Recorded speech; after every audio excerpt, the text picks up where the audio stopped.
Mga kalabay, bibidyohan ko yung karagatan dito sa Kapalonga, no? Tabing kalsada lang ako eh. Bali, dalawa yung ano dito ng alon mga kalakbay, dalawang parte. So ito, yun o. Yan. Yun sa dulo, pinakadulo.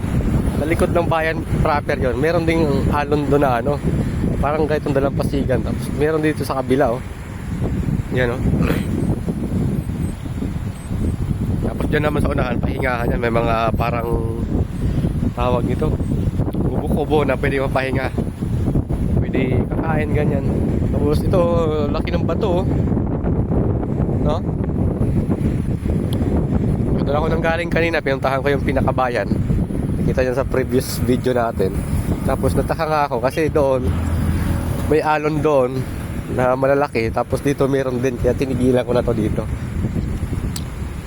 Malawak pa yan hanggang doon no? Para tong ano eh, parang ilog-ilog style na siguro dito. Galing no? Di ba? Dalawang hati yung ano, yung karagatan dito, yung alon. Tapos yung buhangin dito is ano, hindi siya white sand, ganyan no, black sand. Yan. Dito tayo, tapos yung bundok oh. Katakot yung bundok no.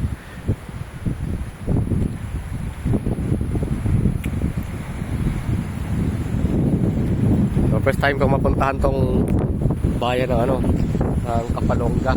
Kapalonga, Camarines Norte pala ito mga kalakbay.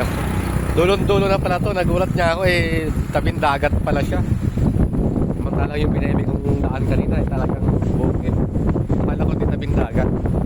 Yun lang. Share ko lang yung experience ko dito sa bayan ng Kapalonga.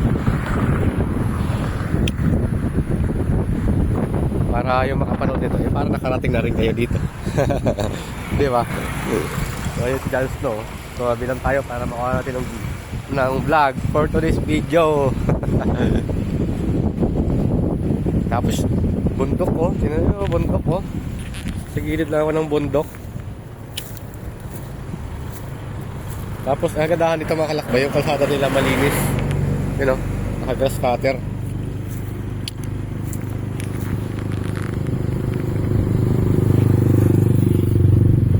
Lalong lumakas yung alon doon sa dulo. Kaya natin. Ito yung zoom ng ano, iPhone 17 Viva Max. Yun no. Diba? Uha pala yung alon kahit malayo oh. Panis kayo sa iPhone 17 Viva Max. Oh. Diba? Alas di mo na nga makita eh. Yun lang.